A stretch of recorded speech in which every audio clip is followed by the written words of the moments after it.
My name is Jenny. I'm a 27-year-old nurse and currently pregnant. There's still time before my maternity leave, so I'm working hard despite feeling exhausted. My husband, Trace, is 35 and works as a clerk in the same hospital. Our first encounter was when he approached me during a break at work. He's a gentleman, always offering kind words when I'm worn out from night shifts. Gradually, we were drawn to each other and started dating. Not long after, we began living together. Although he's older, Trace looks younger than his age. I used to mind the age difference, but it quickly ceased to bother me. When we talk, I never feel the age gap, which makes it very comfortable. 2 years into our relationship, we discovered I was pregnant, leading to our marriage. The sequence may seem unusual, but I'm happy to be expecting a child with the man I love. We occasionally visit my parents' home. Since our apartment is close to my childhood home, we often dine together. Dinner with my parents and us is enjoyable, but there's something that concerns me. That concern is my younger sister, Daniela. Daniela, 1 year my junior at 26, works in the apparel industry, seemingly part-time. Her earnings are too modest for living alone to be practical, thus she still resides at our parents' home. I don't mind her being there, but her behavior is troubling. You're here again. Whenever we visit, she's almost always home. It's curious how often she's there, considering she's supposed to be working. Welcome, brother-in-law. Before speaking to me, she invariably greets my husband first. Hello. She interacts with him a little too closely for comfort. Even if they're now family, it's not how one should behave with their sister's husband. Hey, that's too close. He might not like it, so stop. Despite my warnings, Daniela doesn't back off. Come on, we're family. It's fine. She ignores me and pulls my husband into the house by his arm. It's irritating that he doesn't seem entirely displeased. I wish he'd push her away, considering his pregnant wife. But led by my sister, he just goes along. Welcome back. Hungry, right? Shall we go out for dinner? I'll come too. Whenever we plan to eat out, she insists on joining us. I'd like to have some time to discuss the future, but Daniela lacks such consideration. Daniela, come with us. It disappoints me that my husband encourages her. We're having a child and planning a wedding, yet we haven't discussed the ceremony. Ideally, we'd marry before my belly grows too big, but the delay is causing me stress. If only Daniela could be a bit more thoughtful. Seeing my husband and sister chatting amicably makes me feel lonely. Later, when I'm on night duty, my husband began going out. Off to work, then. Are you going somewhere? Going out for dinner. There's a certain coldness to his responses lately, compared to before. Meals have become solitary events at home, probably because he's bored. I decided not to probe any further. However, my husband's behavior has started to feel distinctly off. Could you please not look at your mobile phone during meals? Lately, he never seems to let go of his mobile phone. It's a noticeable change since he wasn't much into his phone before.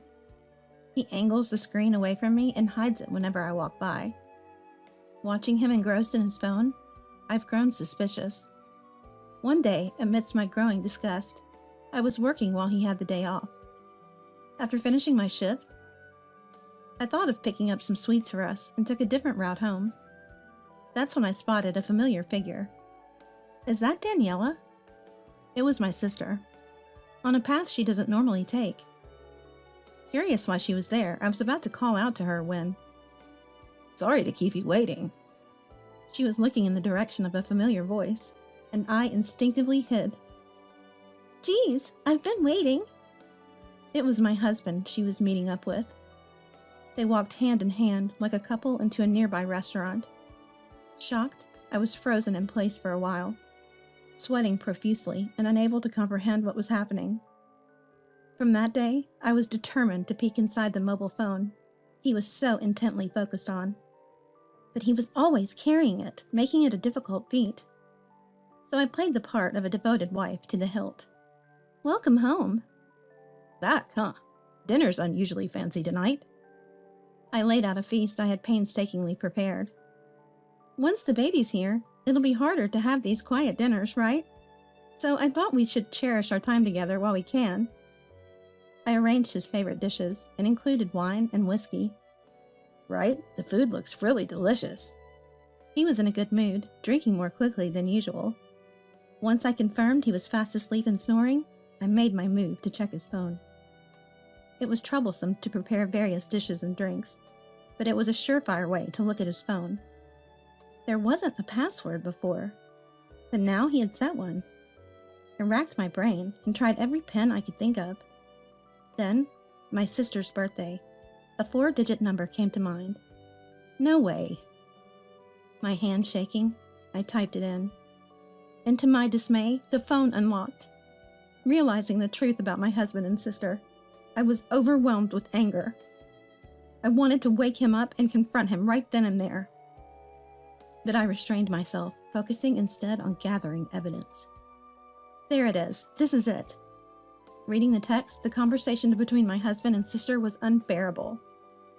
Today was fun. Can't wait to see you again soon. I feel the same. I can't wait to hold you. Me too. I want a big hug. Next time, shall we go there? Yeah, I'd like that. How about the place in front of the station? Sounds great. Let's definitely go to a hotel next week.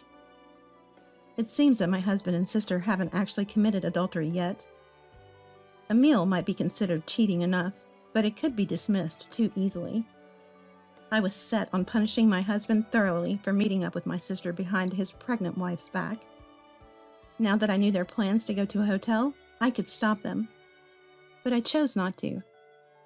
I no longer loved a husband with such scant regard for becoming a father. On the day my husband and sister were to meet, I was at work, but took some time off to follow them. My growing belly made it risky to be spotted. Despite the stress and physical toll of tailing them, I was determined not to give up until I had solid evidence. Just like the text said, they met at the station and went straight to a hotel. I hurriedly captured photos, and also took a video just to be sure.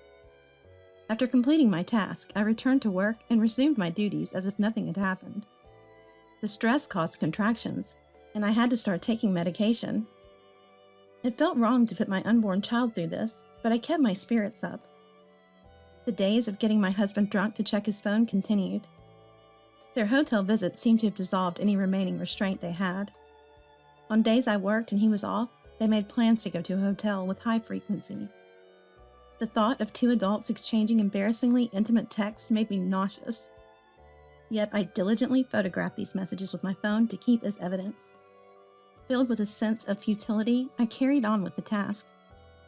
It's been 2 months since my husband and sister started their affair. I've confirmed 10 hotel visits.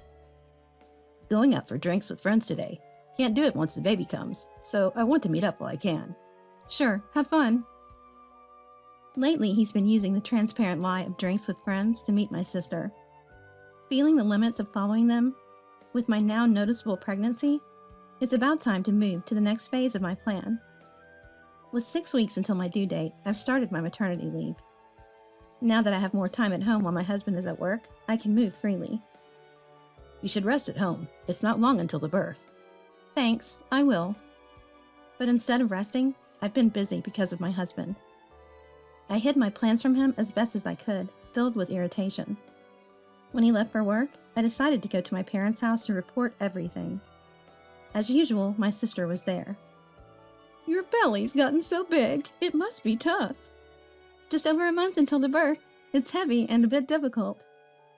It's gotten so big, it doesn't even look like a woman's body. She seemed utterly clueless about me knowing about her deeds. Perhaps she was reveling in the superiority of sleeping with her brother-in-law. I felt nothing upon hearing my sister's snide remarks. I actually have something to talk about. I called my parents and sister into the living room and began talking about my husband and sister's affair. Simply put, Daniela and Trace are having an affair, so I'm planning to sue for compensation in the divorce proceedings. As I said this, all three were visibly shaken. An affair? Yes, an affair between my husband and Daniela. What do you mean? My parents were flustered while my sister desperately made excuses. What? Just because you're not getting attention from your husband with that big belly, don't blame me. My sister's loud, sweating figure was almost comical. Sure, we met up after work for a meal, but that's not cheating, right? You're too narrow-minded to label that as infidelity. Ignoring my sister's outburst, I showed the mobile phone screen to the three of them. If there had been a hint of an apology, it might have been different. Here, this is the evidence. I displayed the photos and videos of my sister and husband entering the hotel. My sister, who had ridiculed me, froze with shock at the sight. Upon comparing the evidence photos with my sister, my parents were outraged by this unimaginable scenario. Mom, reaching her boiling point, glared at my sister with a coldness I'd never seen before. Overwhelmed by the pressure, my sister pleaded, "Mom, listen! What on earth have you done?" "I just went along because he wanted to meet. I'm the victim here." I was disgusted by my sister's self-centeredness. I also showed the text where my sister and husband first made the hotel arrangement. Looking at this, it clearly seems like Daniela was the one inviting. Don't think you can get away by blaming others. My sister, unable to find words, just trembled with clenched fists. I'll be claiming a hefty compensation in the divorce case later. Reflect on what you've done. Oh, and by the way, you can have that man once I divorce him. I declared my intention to leave the family home.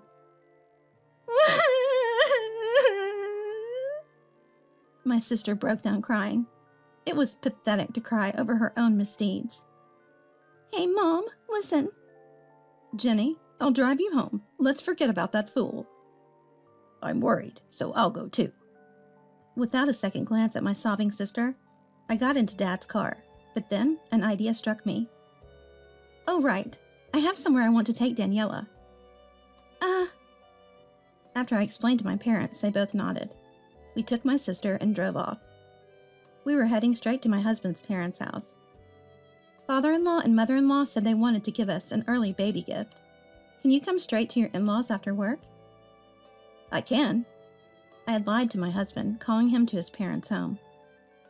"I'm back. Is Jenny here?" Upon arriving at his parents', my husband was surprised to find the whole family gathered. "Sit down." "Yes?" He glanced at Daniela's pale face and must have understood everything, trembling and meekly taking a seat. Without any concern for my cowering husband, I presented the evidence of his affair just as I had at my parents' house.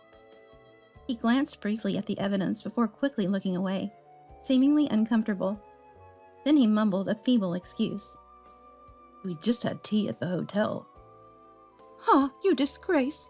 Doing such foolish things when your wife is about to give birth." "I'm sorry."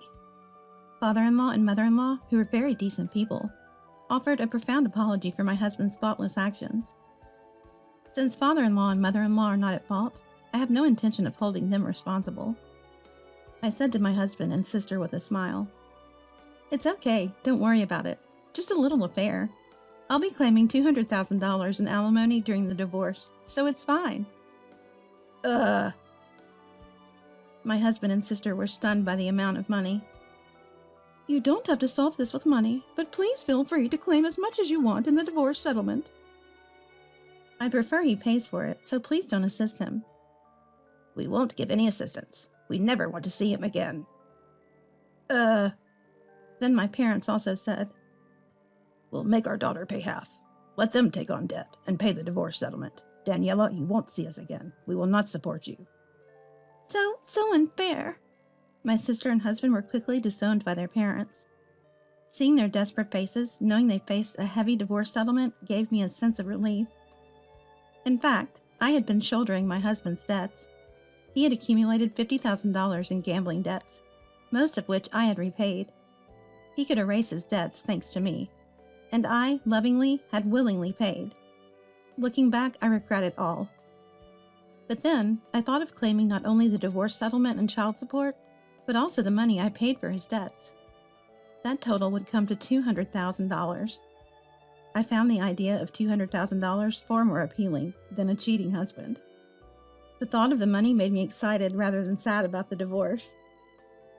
After that, I never returned to the apartment I shared with my husband. My debt-ridden ex and sister moved into a cheaper apartment immediately. I went back to my parents' home to spend the rest of my pregnancy in peace. My sister never apologized until the end, but my husband must have realized his foolishness. He called me repeatedly after I returned to my parents' house. Annoyed, I answered the phone, just once. What? I'm sorry. I won't cheat again. Please drop the divorce and claim for alimony. I won't stop, no matter how much you regret it. I can't love or meet a man who slept with his sister-in-law again. If you don't agree to the divorce and alimony, I'll consult with your workplace. Please don't do that. Well, just follow whatever the lawyer says. I'm busy with childbirth, so don't contact me again. Wait, if it stays like this, everyone at work will know about the divorce. If you agree to the divorce and pay the alimony, I might as well quit my job. Think carefully about your future. With that, I hung up. I consulted with a lawyer and filed for divorce and a claim for alimony. My husband, well regarded at work, immediately agreed to the divorce and the payment of the claimed $200,000. My ex-husband and sister moved to a cheaper apartment filled with debts. With nowhere else to go and no one else to rely on, they had to support each other. My ex-husband did part-time day jobs on his days off to pay off debts and lived barely making ends meet. My sister quit her part-time job in the apparel industry and now works in the nightlife industry. My ex-husband still wears his wedding ring, pretending at work that he isn't divorced. People say your husband talks happily about the baby being born. Yeah. I agreed to the conversation with my colleague nonchalantly, as I had to get the alimony. If he was so keen on maintaining his facade, he shouldn't have cheated. I don't care if he continues to lie in the future. As for me, I gave birth to a healthy boy on the due date. He looks just like me. The overwhelming love made me cry. Without a father, I resolved to raise him well on my own.